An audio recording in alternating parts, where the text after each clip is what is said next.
میگن یه عقاب تیز پرواز در اوج آسمان پرواز میکرد. وقتی که خیلی خوب اوج گرفته بود دیگه، اون بالا بالاها بود، همه چیز زیر پاش بود، خیلی احساس غرور کرد. همه چیز زیر پای منه، همه چیز چقدر کوچولوه.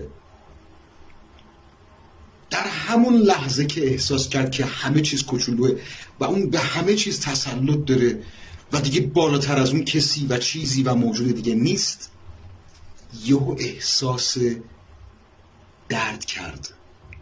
احساس چیزی بهش خورده. درست فکر کرده بود تیر خورده بود. از کجا اومده بود تیر؟ این ارتفاع از زمین تا اونجا خیلی ارتفاع زیاده. چون نیک نظر کرد پر خویش در آن دید، گفتا ز که نالیم که از ماست که بر ماست. دید فقط پر خودش میتونه این همه مسافت رو بیاد.